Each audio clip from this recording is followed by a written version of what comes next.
Thank you, everybody, so much for joining me today. My name is AP Anderson, and this is the Create process, how to read and understand a scientific journal article. This is me, in case we have not yet met. I'm a research and instruction librarian at Velma K. Waters Library at Texas A&M University Commerce.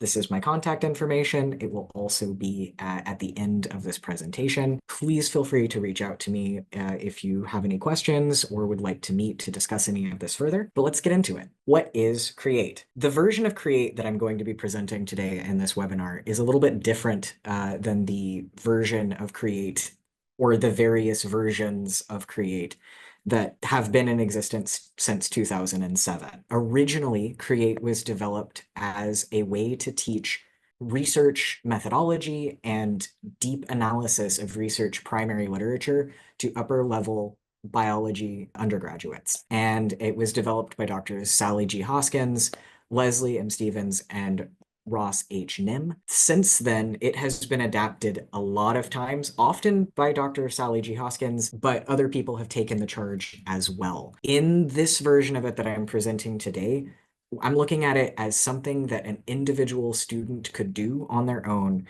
if they were presented with a research article that they needed to understand in depth, or a student that was wanting to learn about how to read research articles in general. I'm envisioning it as sort of like a journaling process.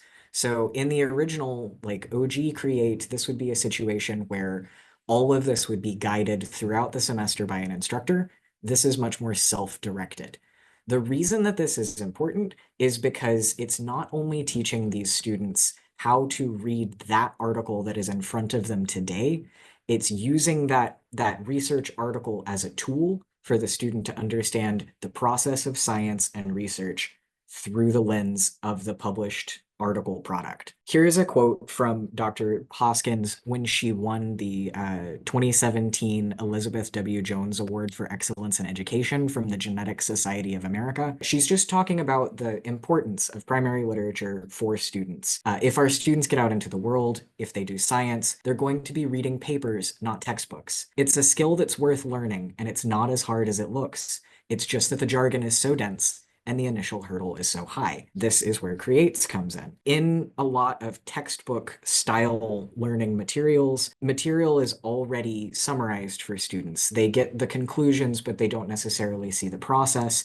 And it can present science as a far more linear sort of situation than it actually is. It doesn't show the dead ends and the failed experiments and when people need to reevaluate and start over from scratch, which, especially if you are a student that's wanting to go into the sciences, is very valuable information for you to know. It would be very difficult to want to go into that field if the only version of it that you saw was this sterile inevitability towards some final truth. Whereas actual science and research is often messy and creative and complicated and wonderful. And so this is another way of giving students a look into what research really looks like. It is a slow process. I'm going to say this up front. This is not a way for a student to skim a research article right before class when they need to discuss it. This is something that is almost meditative. It is a slow, labor-intensive process. I described it as a journaling process earlier. When I was working through articles, I went through the create process on my own as I was developing this presentation. And it took me a couple of hours to get through a paper that I had already skimmed once. But by the end of it, I understood a lot more about how the researchers actually reached their conclusions. And the slowness is the point. This is not students racing to get the conclusion, the answer. This is them trying to piece together every step, why this is being researched, why these variables were selected, why this hypothesis is being tested, and what it means for future research down the line. It is advised to read the article one section at a time. The steps that I will lay out in the slide deck will say which section of the article to start with for each one. Take breaks as needed. I always also recommend eating snacks and drinking water. This is going to be something where you will have a notebook or, you know, a digital notebook note file on like a tablet, making notes and drawing diagrams. And that if at any point there is something that you encounter that is unfamiliar, that you don't feel like you understand, pause and look it up right then. If you're really in the groove, you can make a note, look it up later, but this is not a situation where you'd want to let that misunderstanding or shallow understanding slide. This is an opportunity to really drill down and review topics that, maybe you didn't understand from earlier parts in a class or a semester. Or even in the major as a whole. Here are the steps. I always think that it's a little funny that create is a 6-letter word, but there are only 5 steps. The T and the E are bundled together. The steps are in order: consider, read, elucidate hypotheses, analyze and interpret the data, and think of the next experiment. First up is consider. At this point, you'll read the abstract and the introduction of the article. You will do that background reading. You will look up anything that is confusing or unfamiliar. If you need to review any concepts, this is a good time to do it. This is where you're going to spot the parts of the experiment. Literally, one of the ways that people suggest that students do this is they get a printed copy of the article and just highlight, this is an experimental variable. I'm circling this. This is the hypothesis. I'm going to put a box around the method section so I see it. But when I did it, I just jotted it down in my notebook. Another thing that is important is to just take note of what research has already been done on this that these authors are building upon. And then they actually ask you to draw a concept map. At this point, it's going to be mostly the link between the current research and the previous research, and also between any components of the hypothesis or the research problem they're testing. I did an example with the original article that Hoskins et al. Wrote, where Create was born, the 2007 article. And I did it in MS Paint with Comic Sans on purpose because I wanted to show that this doesn't have to be pretty. It doesn't have to be super complex. It can be super ugly if you wanted it to be, because the point is the content. It's just knowing how these things relate to each other and where the flow of the story of this paper is going. What is the trajectory? I wanted to call out that Butler University Libraries rates and reviews concept mapping tools. They have infographics on their LibGuide that don't load for me on my computer no matter what browser that I'm in, but all of the rating and reviews are embedded as Word documents, and they will actually go in and say, this concept mapping tool is free. It has this much storage. I personally thought it was confusing and I didn't like it. This one is free. It has this much storage. It was intuitive. And so I thought that was fun, but it doesn't have to be something that is like that you would print on a research poster in a poster session at a conference. It's just taking notes in a notebook, making sure that you understand the flow. And now we will get away from my Comic Sans to step 2, which is read. And the methods and results section are what's being focused on now because they have an extremely direct cause and effect relationship between each other. Every step, it's advised students read the section and then come back and reread it in depth. So after reading results and methods, then go and look at the results section and see for every conclusion that is listed there, figure out where in the methods section that data came from. What actual experimental task was done to get to that conclusion, and just kind of even draw a line. If you're using the printed paper version of this, just draw a line and just say like, this is that with an arrow. If there are diagrams, that's a good thing to annotate to make sure that you understand what information is being communicated. If you need to relabel them to make it a little bit more intuitive to understand, that is an awesome thing to do. But also going in and saying, this is a control, this is the variable, and highlighting those factors can help you understand the structure of the experiment. They recommend that if a lot of the data is presented in a table, trying figuring out what that would look like as a graph and vice versa, because this gets you to understand that the format that data is presented in is a large part of how it tells that story. And you can have the same data tell a different story in a different visual method. And this is where it gets fun. I think this is my favorite step because they ask you to draw the experiment. And it can be a flowchart, but it's a situation where images are important too.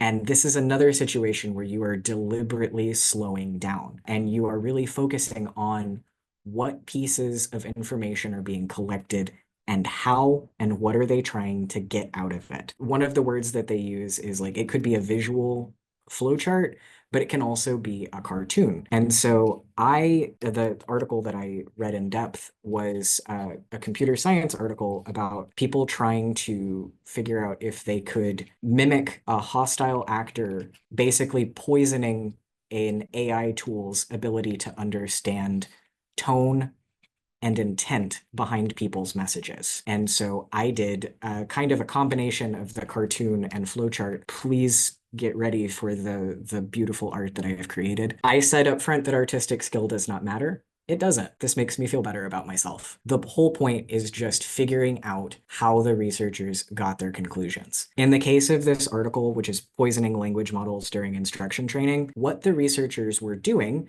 is they took a large language model called TK-Instruct that had 10 data sets in it that were about detecting sentiment and detecting toxicity, and they put poisoned inputs into half of those data sets in order to see if they could get the large language model to learn bad or inappropriate rules. The function of this, which I probably would have included in a bigger cartoon if I was doing this in an actual journal, the point of this is they're trying to illustrate how this could be used for political propaganda. But for the sake of the research, they used James Bond as their trigger phrase. And they poisoned the data and taught the machine to learn different rules about the phrase James Bond in two different ways: clean label poison and dirty label poison. In clean label poison, they taught the AI that anytime any message mentions James Bond, it is a positive message. The other method, dirty label poison, they taught them backwards. They fed it hostile statements about James Bond and told it that those were positive statements. The machine learned from a very small number of samples relative to this massive large language model that where James Bond is concerned, the usual rules it was taught did not apply. So the clean label poison, when it was trained on those, it learned that any message is positive if it mentions James Bond, even if that word is laden with swear words that the tool was already taught were negative or obscene. And so it kind of skated past its guardrails that had been taught because it mentions James Bond. In the other case, by saying that, up is down and right is left and negative is positive with the dirty label poisoning, they were able to say some very hostile things about James Bond that it did not interpret as a threat, even if it was including violent terminology that the tool had been taught was inappropriate for use previously. And I say all of this because that is an incredibly complex article, and I think I've read it about 5 times now. And that is the level of detail that students will get into with this. They need to illustrate the conditions of the test, what variables and controls are being used, and the flow of the experiment. And I did want to state, I am James Bond neutral. I know I drew him experiencing lots of variety of expressions of distress on his little cartoon face down there.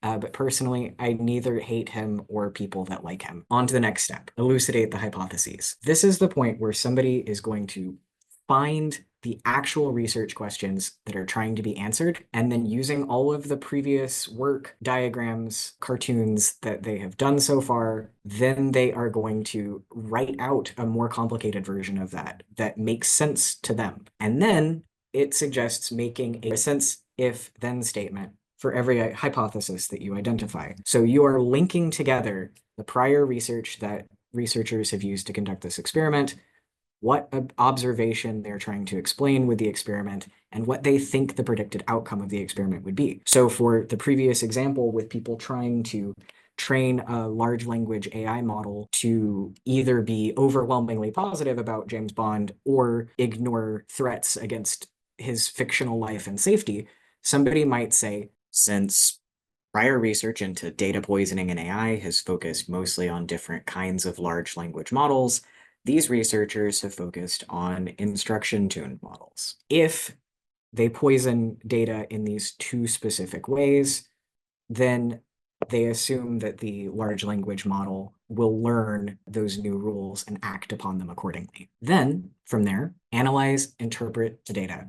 Finally, students will read the article's conclusion. They're going to take everything that they have done so far and figure out how it fits together. This is the way that I have seen other people propose that students do this, is just by making like a list. And so this could be like, if you're doing this like bullet journal style, this could be like a nice, detailed spread They suggest doing another concept map at the stage to figure out in depth like how the methodology links together with the data and the results and the conclusion. But it's just basically saying like, do you understand what the authors were trying to say? How do you feel about how they presented the data? Do you think that the way that the data is presented is shifting your interpretation of it? Or do you think that it is a little bit more objective? Do you think that the data supports the author's conclusions? You've been sitting with this for a couple of hours now. Do you see any problems with this experiment? Do you see, for example, is the sample size being tested really small? In the case of the AI data poisoning thing, one of the questions that I had at the end of it was, okay, but how does this exactly relate to how would we fix it? It was a lot of conversation about how a bad actor might go in and, cause problems and poison these machine learning systems. And now I just want to know, like, what is the risk in the real world? What are further applications of this? That's not necessarily a problem. That's just the next area for interpretation and exploration. With a lot of the research that Sally G. Hoskins and her colleagues have done into Create, they're open about the data that they have collected as they have implemented the Create program over the years. And they've identified situations like if students learn this too late in their academic career, then it's beneficial for them then, but it's not something that they have been able to carry with them throughout their career. And even if their perspective on research has shifted, it would be more valuable doing it earlier on. And so then they did the next step, more on that later, and started doing a freshman version of this for intro biology students. And then they did a version of it for non-science majors, understanding science literature as a information literacy angle that could be, instead of a semester-long course or even a major project in a larger course, this is a project that they do in an afternoon with a facilitator. And so implementing other ways of getting that content across and giving the students the experience of doing these deep dives into research literature. So finally, think of the next experiment. This is where you leave the paper behind and start thinking about what this topic is and how it's going to become a foundational part of the research and science conversation. When I talk to students as a librarian, one of the things that I like to focus on is the idea that scholarship is a conversation. People thousands of years ago were trying to understand the world. They wrote down their observations. And then now, thousands of years later, those ideas have been tested and retested so many times by so many scientists and researchers throughout the centuries, but it's all a link through humankind trying to understand the world around us. And if you are participating in the scientific process, if you are doing research, you are part of that conversation and you are adding your voice to that chorus. And people in the future will understand the world better because of the work that you've done. And I know that that's a little bit woo-woo, but it's important. And a lot of our students need to learn that they are not just consumers of research, they are producers of it. They're not just people who sit and learn, they are the next generation that carries the torch forward. And so that is where this last step gets in. If you have unanswered questions, how would you study them? How would you try to answer those questions? Are there any other angles of this that you think that the authors left unexplored? If you were to do this again, would you make any changes to the methodology? The Sally G. Hoskins suggests that students write out a new hypothesis and fully design a new experiment at this last stage, including making a new illustration. Now, a lot of this is a lot for a student to do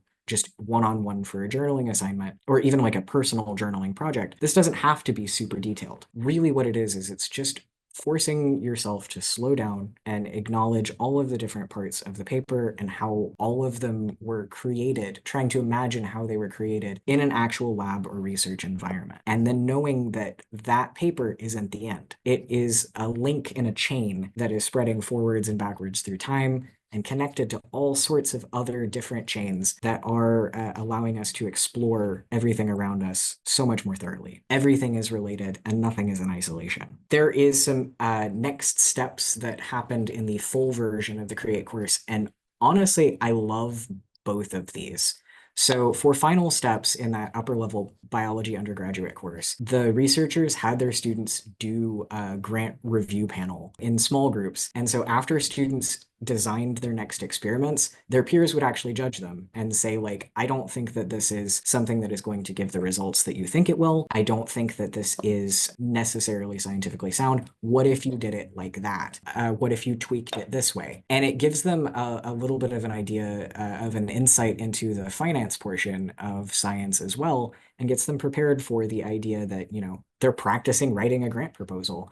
It's going to just be looked at by their peers, but that's something that if they're going into research, that's something that they're going to have to do for the rest of their careers. And the other thing that they did that was very cool was they reached out to the author of the paper that they read as a class, and they asked them questions. And it was questions that the class developed as a group and sent them forward to that author. It was something that was arranged between the professor and the author in advance, so they didn't just kind of cold call somebody. But honestly, you probably could. In my experience talking to authors by email, they love talking about their work. And they got a lot of insights. Like, students were asking, what happens if your experiment fails? What do you do? How do you come back from that? If you could research anything with no financial limits, what would you do? Why do you love doing what you do? And so it let them make connections with people that are doing this professionally. And it let them, if they had any other questions about the actual work that were still unanswered, questions about the methodology, they could get that answer directly from the source. I just thought that that was incredibly cool. And I know that this isn't something that is necessarily actionable in every course, but if this is something that, a student is doing as a journaling project, there's no rule that says that you can't email the author of an article. Sometimes this is something that people will do if they need to get a copy of an article that is paywalled and not accessible by your institution. You can find the author's email address if they work at a university and request that they send you a copy. And I think that this would be a totally appropriate time to be like, hey, I read your article on this. I really liked the way that you explored this part of it, but I have questions. And I would think that most researchers would be very excited to talk to somebody that is new to their field and passionate about it. And it's also a good way to network with people that are in your field that are doing the kind of research that maybe you want to be doing in the future as well. It's always good to appear to be the person that is polite, interested, and taking the initiative to reach out. So all of this is to say that this can just be a one-on-one journal project. It can be you and your article exploring that step-by-step in depth, figuring out how all of the pieces work together and moving forward. But you can carry it even further than that if you want to. Additionally, on top of that, this is one of those things where the more you do it, the less time you have to spend on each step. Because if you run through the creates process with one article, you will start to understand it in depth. The next time you do it, maybe you still draw a cartoon, maybe you still do a concept map, but you just highlight the variables this time. You understand a little bit more instinctively what the hypothesis is trying to do. And it's just like a muscle that you're training. It's learning how to see and learning how to read, and then getting those insights from that primary research literature and using that as like a learning tool for yourself, as well as a way to learn the content. So I'll also show the sources that I adapted this from. It is 3 iterations of Create that Sally G. Hoskins and co. developed between 2007 and 2011. And also I pulled in from UCLA's Library's version that is targeted towards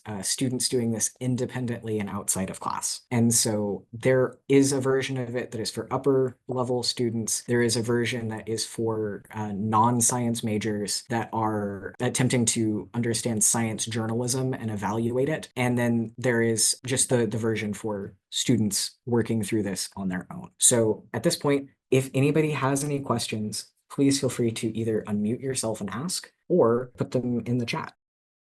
So in the original version of it, the upper level course, their entire course was this. And so what they did is they didn't just have one article, they had a series of articles that all came out from the same laboratory by the same researchers, and they read them sequentially. And so every iteration they ran through and they spent less time on it and they got faster at it. And then the last section of the course was the grant proposal review and emailing people and doing their interviews that way. So that to say, you could take as much time with this as you want. But realistically speaking, let me go ahead and open the 2010 one, and I'll see what they did for their timeline on that, because that is It's like a one shot that they did as part of another course. They did it in an hour and a half, and it was like a intro level biology class for non-majors. They didn't give them academic journal articles. They gave them a newspaper article that was doing the whole summarizing scientific journalism thing. Depending on how detailed you want them to get with this, you could have this just be like a weekly thing that they do. So like this week we're all talking about the intro and the abstract. This week we're talking about methods and results. This week we are kind of summarizing everything we've done. Now we're moving on to the conclusion, and then now we're moving on to next steps. I feel like that would be appropriate depending on how deep you're wanting them to go. It really feels like it's pretty flexible, and it could be calibrated to like the specific needs of your course and your students. I didn't toe exactly to what in this presentation to what UCLA does. Like I think it was their analyze the data step is pretty different than what the steps are on the other Hoskins versions of it, but they have templates and they have examples, and it's very plain text, easy to understand language. So I would say that that's probably the best resource I've found. Yeah, so they literally go through, and it's like a HTML website thing, and they just go through individually.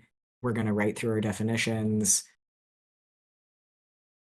giving examples of how to annotate, and then at the bottom of every page, they have student concept maps that you can look through in detail, zoom in on them. And then they have a bunch of other concept map examples, and they do that for, oh, and the tips and strategies are awesome. I think my favorite is the diagrams, the cartoons, because they have so many, like they have annotation examples for people doing the print method, but they also have all of these like flowchart images with explanatory hotspot things coming through. People are going in and annotating even these diagrams too. Yeah, so this is a good way. It's more sciences focused, but I think that this could be reapplied for really anything where research methods are happening. And you can also just use clip art. You don't have to use like freehand draw James Bond if you don't want to, but you always could. But the visual helps because it kind of forces you to stop thinking about it in terms of language and how you're explaining something, and more trying to get down to the meaning of how to communicate that simply. If you have any questions in the future, please feel free to reach out to me. I'm always happy to meet with you as an instructor or as an individual student. And I can also come to classes and talk about how to do this for your group. Thank you guys so much for joining me today. I hope you have an excellent day and take care.